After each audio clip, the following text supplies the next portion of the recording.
Islam selalu menampilkan diri sebagai agama yang paling final, paling sempurna, dan paling selaras dengan akal. Tetapi semakin lama seseorang membaca Quran dan hadis, semakin terlihat bahwa klaim kesempurnaan itu mengandalkan dogma, bukan argumentasi. Karena di dunia Islam, yang paling suci bukanlah kebenaran, tetapi status teks. Begitu teks disakralkan, pertanyaan berhenti, logika berhenti, dan manusia diminta untuk percaya tanpa hak membantah. Bukan karena argumen menang, tetapi karena ancaman menang.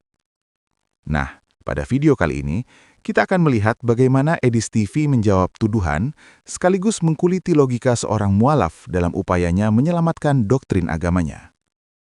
Begini Bang Edis, Gimana Bang Goto? di beberapa komen itu Anda dikritik oleh beberapa apologet makan pendeta itu. Dia katakan, kenapa sampai Edis berkata Tritunggal dibuang di tong sampah? Coba bagaimana Edis? Saya Sebentar Goto. Sebentar, ini begini. Kapan saya ngomong Tritunggal dibuang ke tong sampah?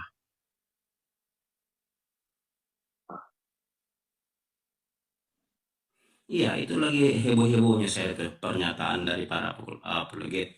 Katanya Bang Edis bilang bahwa Tritunggal itu buang aja ke tong sampah. Katanya.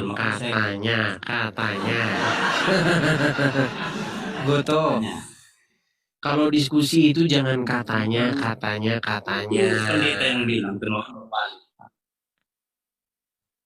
Dia tanya sama dia, kok tanya sama saya. Goto, begini Goto. Apakah kamu bisa mendengar suara saya Goto? Begini Goto, dalam diskusi itu hindarilah yang namanya katanya. Jangan seperti itu. Coba, apa yang saya katakan? Coba silakan. Apa yang saya katakan? Silakan. Baik. Saya jelaskan ya. Begini Goto, begini. Saya itu pernah diskusi dengan Elia Miron. Jadi yang ngerti konteksnya itu adalah yang nonton sewaktu saya diskusi dengan Elia Miron dan Elia Miron dengan saya. Jadi pada waktu itu saya membuat sebuah perumpamaan. Perumpamaannya itu begini. Saya waktu itu sedang berdiskusi masalah Tritunggal. Kemudian Elia Miron menjelaskan kepada saya, Tritunggal itu perumpamaannya, analoginya adalah tubuh, jiwa, dan roh. Kemudian hipostasis union itu begini. Kemudian dui natur Yesus begini dan begitu. Nah, dengan penjelasan yang panjang lebar dan sedikit rumit itu, saya bilang begini sama dia. Kalau begitu, seandainya ada seorang muslim, dia masuk Kristen. Nah, ketika dia masuk Kristen itu, dia nggak bisa memahami itu. Konsep dui natur itu dia nggak paham. Konsep Tritunggal itu dia nggak paham. Konsep hipostasis union itu dia nggak paham. Tetapi orang tersebut sangat mengasihi Yesus. Orang tersebut mengasihi Yesus dengan segenap hatinya. Kemudian dia berusaha untuk melakukan segala perintah Tuhan Yesus tersebut. Sementara dia nggak bisa memahami. Dia nggak sanggup memahami hipostasis union itu. Dia nggak sanggup memahami dui natur, Tritunggal itu nggak sanggup. Seandainya saya bilang, jika paham-paham seperti itu, pengertian-pengertian yang nggak sanggup dia pahami itu, semuanya dibuang ke tong sampah, apakah dia akan diselamatkan? Dalam sudut pandang saya bilang iya. Elia Miron jawabannya apa? Kalau itu hanya Tuhan yang tahu, dia bilang begitu. Itu konteks diskusinya. Bukan saya bilang Tritunggal dibuang ke tong sampah. Saya bilang seandainya orang tersebut ya membuang semua itu. Dia buang itu hipostasis union, Tritunggal. Dia nggak ngerti itu semua. Pokoknya yang dia ngerti, saya mengasihi Yesus dan saya ingin melakukan segala perintahnya. Apakah orang tersebut akan diselamatkan? Itu pada waktu itu. Saya buat perumpamaan, jikalau. Begitu. Makanya harus paham diskusi saya dengan dia. Begitu. Ya, itu kan Itu yang jelas saya diskusikan. nada. Apalagi Ya, kalau orang bahas saya, Goto, biasa. Mereka kan mau pansos. Goto, mereka kan mau pansos kalau seperti itu. Oke, kalau gitu kita lanjut diskusi aja Bang Edis. Ya, Tapi gini, Goto. Tapi begini, Goto. Yang mau saya tanyakan sama kamu, ini yang saya permisalkan sama kamu begini. Goto, mana sih yang lebih penting? Pemahaman ataupun sebuah iman yang berbuah. Contoh misalnya begini. Misal nih, banyak orang berdebat sekarang tentang hal-hal yang sebenarnya di luar akal manusia. Contoh nih. Muslim misalnya, Muslim. Kita biar imbang itu kita harus bikin perumpamaan ya. Di dalam internal agama Islam, saya melihat orang-orang Wahabi, orang-orang Salafi, dan ahli sunnah wal jamaah, mereka berdebat tentang apakah Allah itu duduk di kursi. Karena dikatakan di dalam Al-Quran dia duduk di arsinya. Betul? Ya, betul. Nah, Betul. orang-orang Wahabi bilang, oh itu betul duduk. Betul dia duduk di kursinya, di singgasananya, betulan duduk. Tetapi orang-orang yang lain, seperti orang Mujasimah dan lain sebagainya, mereka berdebat nih kan. Kalau Allah duduk, berarti dia bertempat. Kalau Allah bertempat, berarti dia lebih kecil daripada ciptaannya kan begitu. Banyak orang berdebat begitu. Tapi Wahabi bilang, oh tapi ini kan memang benar-benar duduk. Pertanyaan saya, ini saya tanya sama kamu pribadi kamu. Apakah kalau mau masuk surga itu dalam agama Islam, apakah pertanyaannya begitu? Allah bertempat atau enggak? Bertempat. Masuk neraka. Mana yang lebih penting menurutmu? Melakukan perintah-perintahnya, menolong sesama manusia, berbuat kebaikan. Atau dia nggak paham tuh, Allah duduk di kursi atau enggak, dia nggak ngerti lah, buang semua itu ke tong sampah, misalnya dia bilang begitu. Menurutmu, apakah dia akan tetap diselamatkan? Kalau dia membuang semua perdebatan itu ke tong sampah, dia lebih fokus saja sebagai seorang muslim, dia mau fokus, dia mau zakat, puasa, ya kan, menolong sesama manusia. Menurutmu mana yang akan diselamatkan? Ya, yang jelas yang pertama tadi itu yang menolong. Karena itu kan konsep-konsep yang belum tentu benar. Betul. Makanya saya bilang, pada waktu itu, itulah yang terjadi diskusi saya dengan Elia Miron. Banyak orang Kristen terjebak pada hal-hal yang... Iya, kan itu memang sudah ada dalam Bible Anda. Makanya saya bilang, sebenarnya yang paling penting itu apa sih? Ya. Yang paling penting itu kita melakukan firman Tuhan dalam kehidupan kita sehari-hari. Mau masalah duinatur apa? Kita ini manusia, kita nggak ngerti hal-hal yang kosmik. Gitu loh. Bagaimana ceritanya firman itu datang ke rahimnya Maria menjadi daging? Prosesnya bagaimana? Karena kita tahu namanya ada janin, itu pasti harus ada pertemuan antara sperma dan sel telur. Tetapi ini secara ajaib kok bisa ada bayi? Nah, kan menjadi perdebatan itu di internal Kristen. Apakah tubuh Yesus ini itu adalah ciptaan atau dilahirkan atau diciptakan? Ada yang bilang dilahirkan, oh tidak diciptakan. Tetapi berawal, yang namanya berawal pasti diciptakan. Kan begitu. Apakah masuk surga nanti? Ya, betul. Pak Malaikat, ya Edis. Sini Edis, apa? Bayi Yesus ciptaan atau lahirkan? Ciptaan. Neraka. Apakah seperti itu? Tidak. Saya bilang tidak. Makanya tugas kita itu sebenarnya, fokus kita adalah mari kita melakukan firman Tuhan. Gitu loh. Untuk hal-hal yang kosmik seperti itu, duinatur, hipostasis, unit, tritunggal, Kalau nggak sanggup dipahami seseorang, jangan menghakimi, jangan bilang dia sesat, jangan bilang dia begini.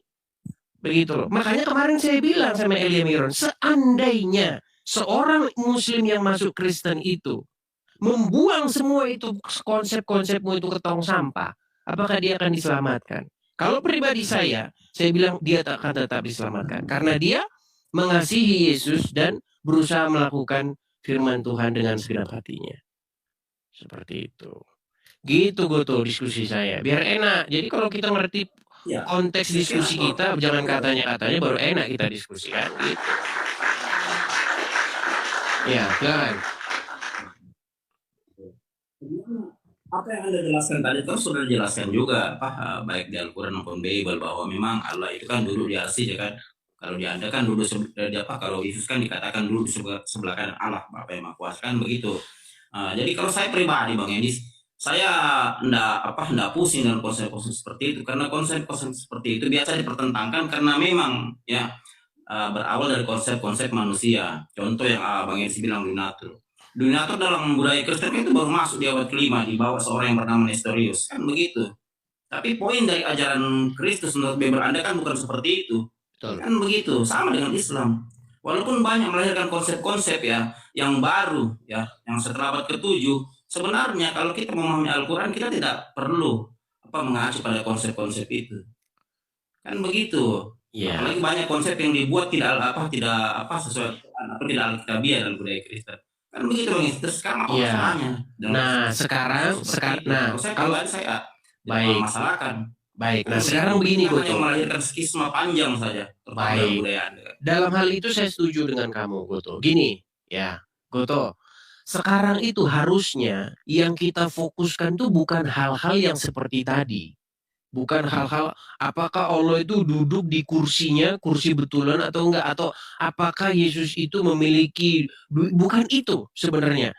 Yang harus kita fokuskan adalah melakukan ajaran Yesus dengan melakukan ajaran Muhammad. Ya kan? Nah, masalahnya kalau orang melakukan pengajaran Muhammad, kenapa banyak orang jadi jahat? Contoh misalnya, maaf nih, kejadian bom Bali, bom gereja, bom ini, kemudian persekusi, ada orang lagi dipukulin apa dan lain sebagainya. Bahkan mereka berteriak sambil meneriakkan Allahu Akbar, mereka melakukan kekerasan. Nah, kemudian bedakan dengan apa yang diajarkan oleh Tuhan Yesus. Nah, sekarang kita fokusnya itu ke situ, ke pengajaran, gitu loh. Bukan hal-hal yang seperti yang kita tadi sepakat kita kan, hal-hal seperti itu memang di luar nalar manusia. Ya. Nah, begini ya, itu kan hanya person oknum, dan dalam budaya Kristen juga diceritakan panjang seperti perang salib, Inkuisisi Spanyol, Intercaetera, Dom di Persa, itu kan oknum Bang. Baik, begini Bang Goto. Bukan ajaran secara politik. Oke, Bang Goto, kalau dikatakan oknum, maka dia tidak punya dasar untuk melakukan itu. Setuju nggak? Aduh, ini ya, mungkin dia salah memahami kan apa maksudnya begini. Mungkin dia salah memahami ayat-ayat Al-Quran, atau mungkin kalau dari pihak Anda salah memahami Bible, kan begitu. Poinnya kan di situ. Oke, begini, Goto. Aduh, jadi lemari baju saya kan. Gini, Goto. Pertama-tama, kalau seseorang dia melakukan hal-hal yang nggak ada dalilnya, nggak ada dasarnya, maka kita katakan itu memang sebuah oknum, seorang oknum atau seorang yang tidak menerapkan ajaran agama tersebut. Tetapi bagaimana kalau ternyata ada dalilnya, Goto? Contoh, orang-orang Islam yang melakukan... Saya ngerti, saya paham. Saya paham yang Anda maksud kan. Oke, kita kasih contohnya begini, Goto. Kalau ada orang Islam berbuat kekerasan kepada orang-orang non-Muslim, kepada orang Yahudi dan Nasrani, bukankah itu memang ada dasarnya, ada perintahnya? Contoh, jika kamu bertemu dengan orang Yahudi ataupun Nasrani di jalan, maka persempitlah jalan mereka, desaklah mereka ke jalan yang sempit. Bahkan Habib Rizik Syihab Habib Rizik Syihab itu kalau dalam doanya, susahkan hidupnya, mampetin rezekinya, susahin hidupnya ya Allah.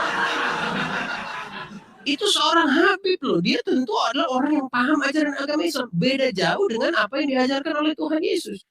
Kalau ada orang menganiaya kamu, doakan dia, berkati dia. Beda jauh kan? Seharusnya kita fokus ke situ nih, ke pengajaran. Kenapa kalau orang mengikuti ajaran Muhammad kok jadi seperti Habib Rizik? Tadi maksudnya dia salah memahami. Kan ada perintah yang memang berlaku pada saat itu, ada yang sudah tidak berlaku atau kadaluarsa kan begitu. Bang Edi. Berani Anda menyalah-nyalin Habib?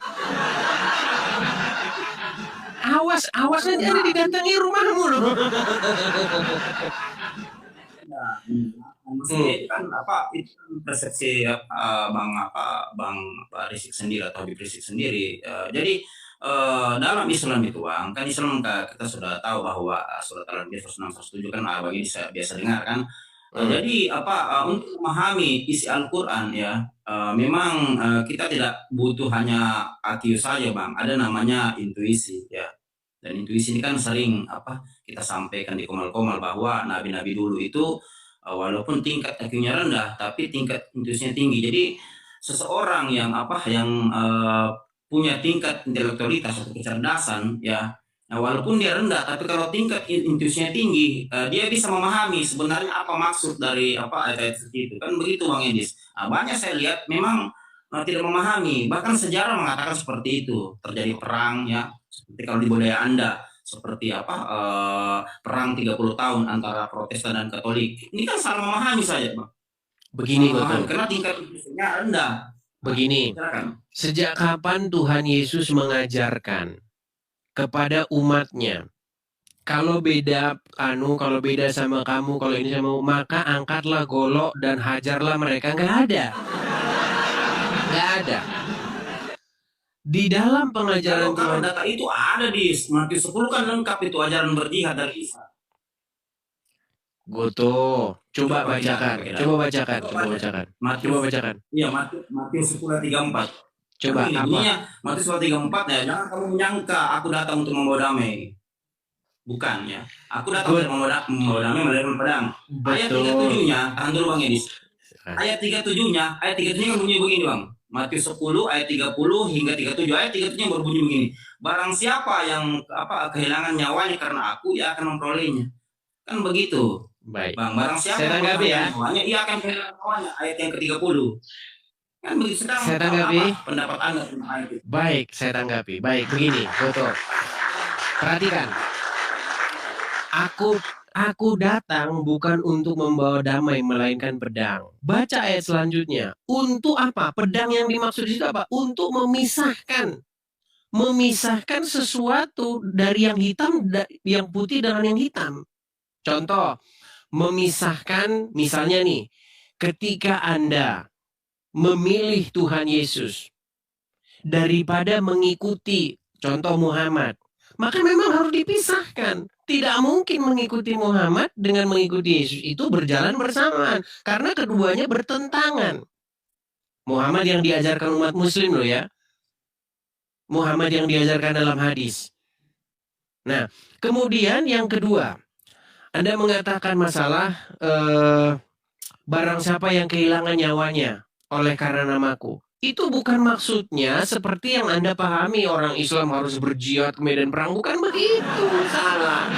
Contohnya begini, contoh. Ada seorang penginjil. Dia pergi memberitakan firman Tuhan ke tanah Minang.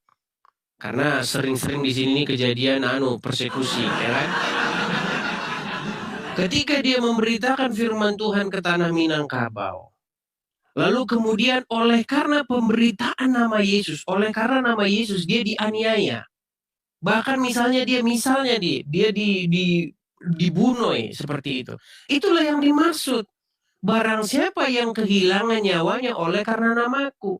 Bukan karena dia bawa-bawa golok terus, masuk kamu Kristen, kalau nggak awas kamu.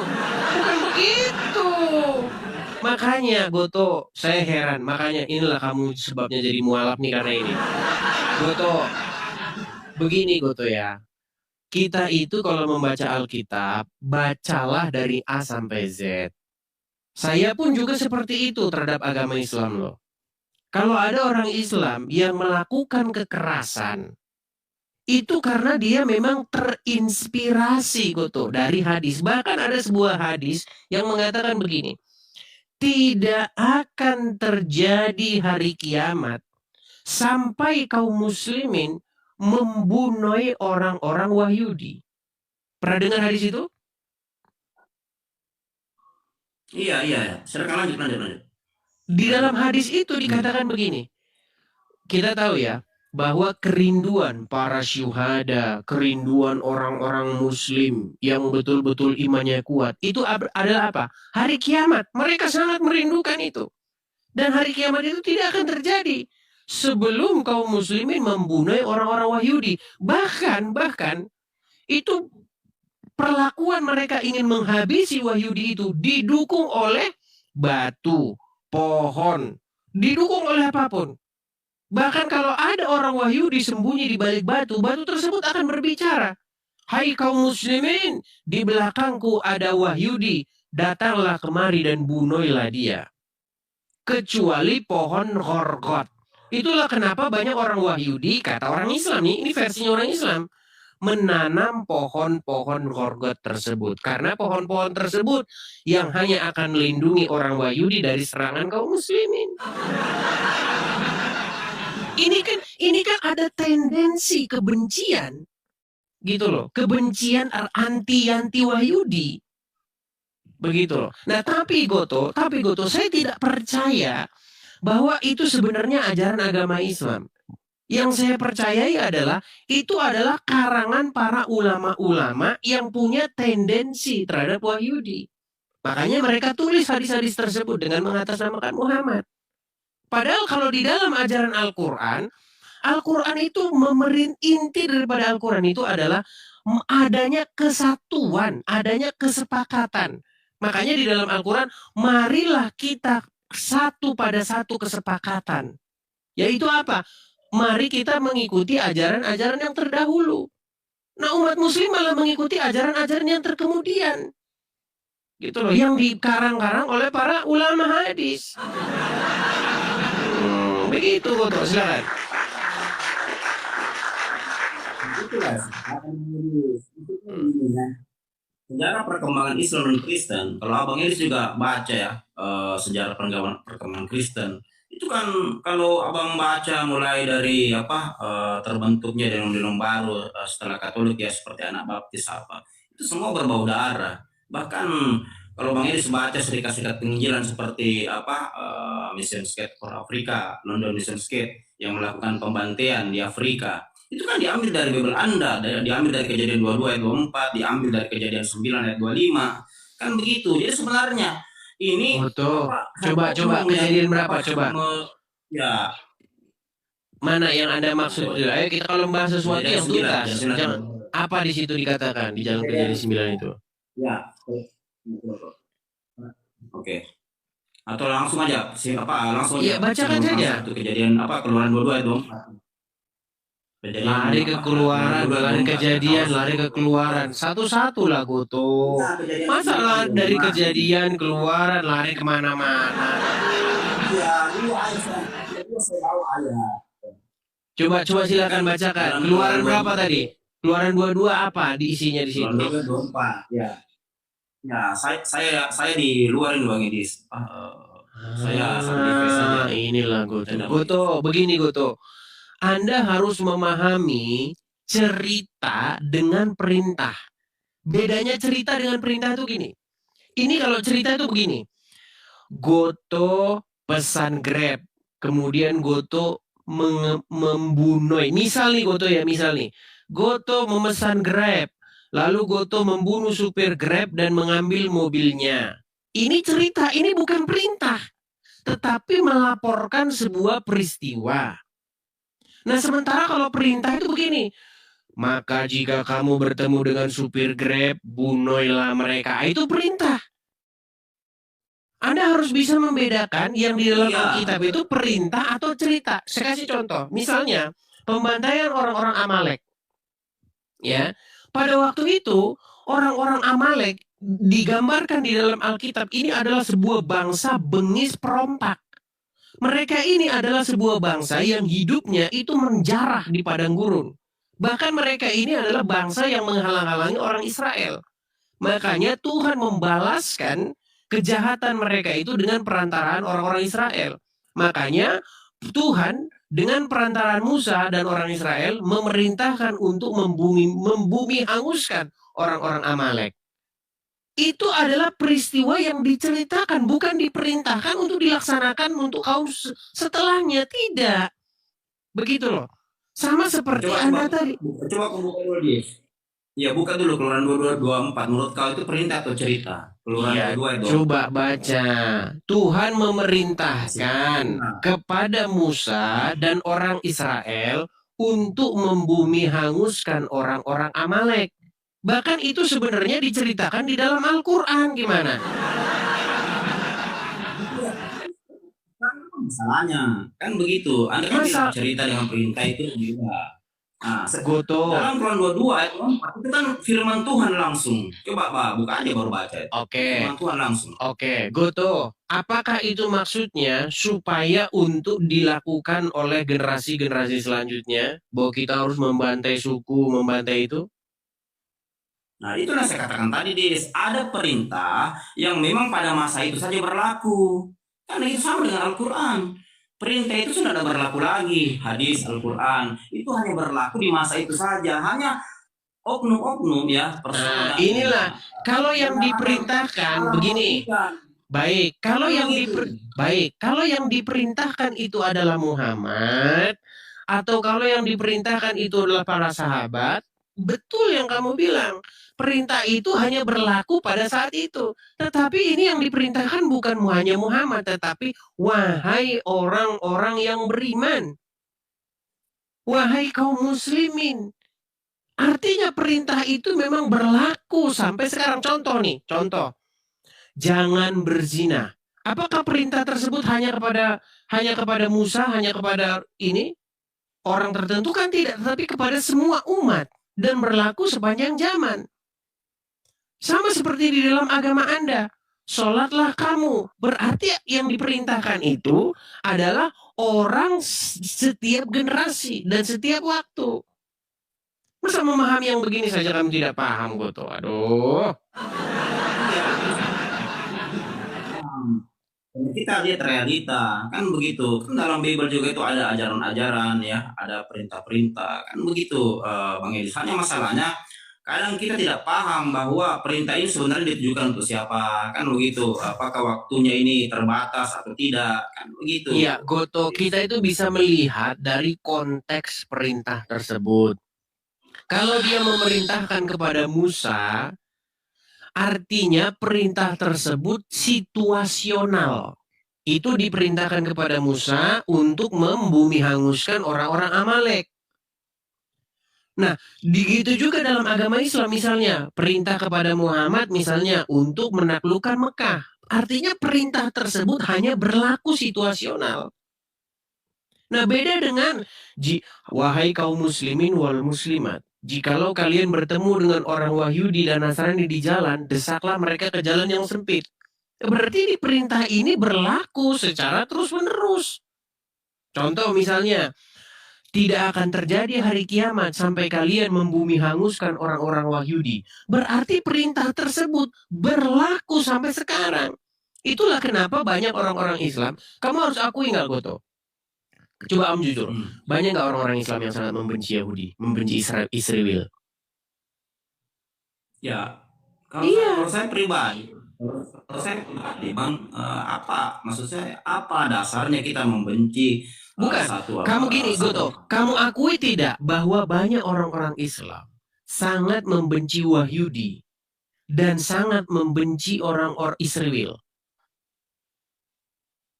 Nah, ini yang kita harus paham kondisi ya, karena dalam sosial kemasyarakatan orang Yahudi, bangsa Israel itu kan dikenal tiga ya.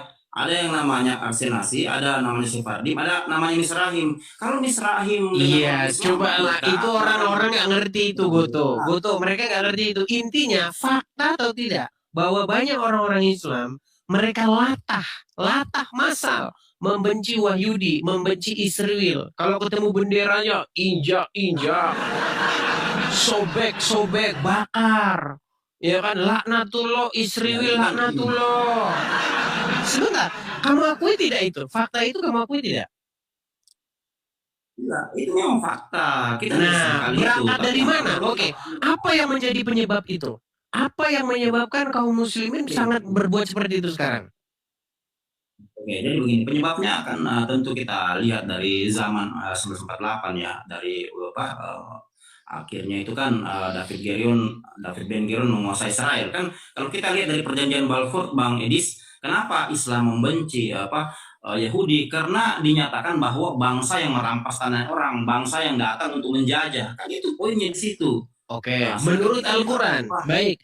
Menurut Al-Quran, kepada siapakah tanah itu diberikan? Ya, kalau menurut Al-Quran itu kan tanah orang Muslim, Bang. Baik, saya akan tunjukkan satu ayat.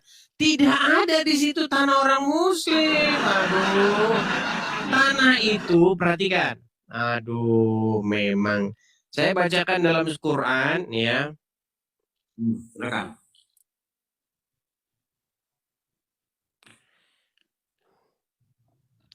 Itu ada di dalam Quran surat Al-Isra. Oh, bukan Al-Isra. Sebentar ya.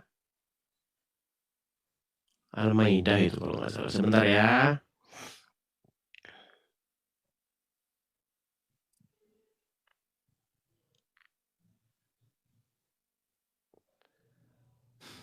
Sabar ya, Koto ya. Jadi poinnya itu aja, bahwa Islam itu kenapa memuji Yahudi, karena dianggap sebagai bangsa penjajah yang menjajah Palestina, kan itu poinnya di situ. Itu poinnya. Oke. Makanya menurut Kristen, bukan ngarang, itu realita. Anda parah ini. Itu kan dari perjanjian Balfour ya. Kita pelajari sejarahnya. Oke. Kita akan bacakan di dalam Quran surat Al-Maidah ayat 21 ya. Al-Maidah 21. Al-Maidah 21.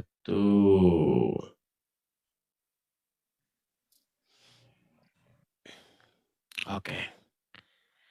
Saya balikan dulu kamera saya ya, Goto ya. Baik. Oke, ini surat Al-Maidah ayat 21 ya. Hai kaumku, coba ini siapa ini? Yang ngomong hai kaumku ini siapa? Nabi itu Nabi. Nabi siapa? Nabi itu Nabi. Iya, Nabi siapa? Ya sudah kau baca aja situ. Baik, kita ke sebelumnya saja. Ini Musa yang berkata. Perhatikan ya. Iya. Baik, saya bacakan dulu. Ini biar tahu nih, biar orang-orang muslim tuh sadar. Lihat nih ya. Hai, dan ingatlah ketika Musa berkata kepada kaumnya, hai kaumku, ingatlah nikmat Allah atasmu. Dan ketika dia mengangkat nabi-nabi di antaramu, dan dijadikannya kamu orang-orang merdeka, dan diberikannya kepadamu apa yang belum pernah diberikan kepada seorang pun di antara umat-umat yang lain. Hai kaumku, masuklah ke tanah suci dalam kurung Palestina yang telah ditentukan Allah bagimu. Ditentukan untuk siapa? Untuk siapa? Mencret. Belajar sejarahnya, belajar. Aduh, sudahlah.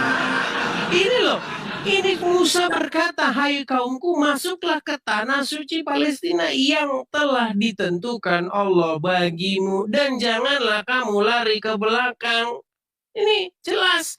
Jadi kalau kamu bercerita, kamu... Inilah yang saya bilang. Kalian ini tidak percaya dengan isi Al-Quran, Goto. Yang kalian percaya ini adalah dongengan dari para ustadz-ustadz. Aduh. Muslim itu berarti orang yang berserah diri kepada Allah, kan begitu. Pelintir lagi. Suka-suka. Aduh. Oke lah, Goto. Saya sarankan kamu belajar lagi lah ya. Goto, untuk diskusi kali ini saya rasa cukup. Saya cuma pesan sama kamu begini. Kamu harus bisa membedakan apa yang diajarkan oleh ulama dan apa yang diinformasikan oleh Al-Quran. Al-Quran itu intinya ini loh. Nih, bahkan seorang perempuan ini memiliki ekspresi kaget. Ya kan? Nih, tuh. Kamu disuruh beriman pada Injil. Iya ya, saya baru tahu. Nah ini, banyak umat muslim seperti itu, Goto. Ya, jadi seperti itu. Ini bukan Bible, Bang Edis. Kita kasih kesempatan dulu kepada yang lain, oke? Kesempatan Goto ya. Oke, baik. Terima kasih, Goto. Ya, itulah teman-teman ya.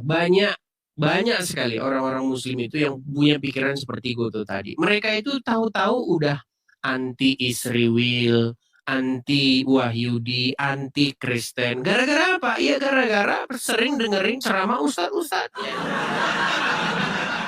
Padahal jelas nih. Tuh, kamu disuruh beriman pada Injil. Iya ya baru tahu. Nah ini baru. Seumur-umur jadi muslim dia tidak tahu itu ya.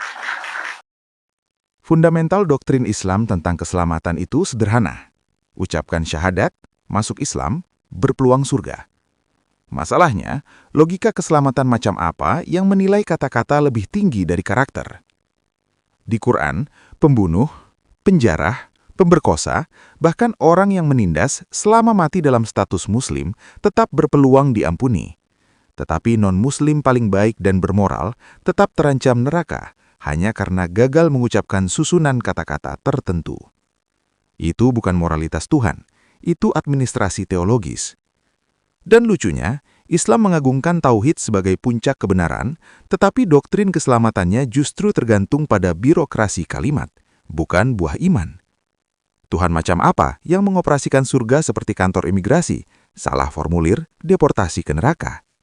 Muslim selalu mengatakan Allah Maha Adil, tetapi jika adil berarti menimbang dengan jujur, bagaimana mungkin seorang saintis jujur, penyayang, tidak merugikan siapapun, kontribusi besar bagi dunia, hanya karena tidak pernah yakin Muhammad adalah nabi, harus dihukum kekal, sedangkan seorang koruptor yang sempat taubat formal di detik terakhir bisa aman. Jika itu definisi adil, silahkan cari kamus baru. Islam selalu mengaku membawa syariat paling sempurna, tetapi sejarah dan teks justru menunjukkan yang sebaliknya. Budak, halal. Perempuan, setengah saksi. Non-muslim, jizyah atau perang. Ateis dan murtad, mati. Pertanyaannya bukan apakah itu tertulis dalam fikih, tetapi apakah ini etika atau supremasi kelompok. Kalau syariat adalah hukum Tuhan, mengapa ia terlihat seperti hukum suku abad ke-7 yang memperkuat dominasi laki-laki, memperluas kekuasaan politik, dan memastikan ekspansi militer? Kesempurnaan jenis apa yang terasa sempurna di tempat dan zaman tertentu, lalu runtuh ketika pindah konteks? Islam menyebut diri universal, tetapi hampir seluruh isi wahyu berputar pada konflik Muhammad dengan Quraisy, kode sosial Arab, strategi perang, urusan haram, distribusi rampasan, masalah rumah tangga Nabi, pembelaan terhadap reputasi Nabi. Ini bukan gaya wahyu universal, ini gaya memoir politik. Kitab universal harus bisa berdiri tanpa butuh biografi Nabi. Quran justru tidak bisa dipahami tanpa hadis, dan hadis sendiri adalah arsip politik pasca Muhammad yang penuh sengketa. Jika wahyu Allah hanya bisa dipahami setelah membaca ribuan halaman sejarah manusia, maka itu bukan wahyu Tuhan, itu dokumentasi kekuasaan. Di banyak ayat, Allah tampak lemah. Perlu ditolong, perlu dibela, perlu dibalas dendam. Perangilah mereka. Allah menghinakan orang-orang kafir. Bunuhlah orang musyrik. Ini retorika panik, bukan retorika Tuhan. Tuhan yang benar-benar kuat tidak membutuhkan kaum militan untuk membela diri. Tidak butuh undang-undang negara untuk memperpanjang wibawa. tidak butuh ancaman hukuman untuk menegaskan kebenaran. Kebenaran yang kuat berdiri sendiri, yang butuh pedang adalah ide yang lemah. Pada akhirnya, pertanyaan tentang Islam bukan lagi apakah tauhid benar, tetapi apakah doktrin itu memanusiakan manusia. Karena Tuhan yang agung tidak terhormat jika ajarannya memaksa manusia turun ke level suku, perang, diskriminasi, dan birokrasi kalimat. Dan ironinya, Islam dibanggakan sebagai agama yang paling final, tetapi justru doktrinnya jelak paling bergantung pada intimidasi neraka, supremasi identitas, dan politik kekuasaan. Jika Islam benar agama terakhir, bukankah ia seharusnya memiliki etika tertinggi, bukan sekedar teologi tertinggi? Karena pada ujung waktu, yang diuji bukan kemampuan manusia menghafal syahadat, tetapi kemampuan manusia meniru sifat Tuhan. Dan di situ, Islam justru gagal diuji oleh teksnya sendiri.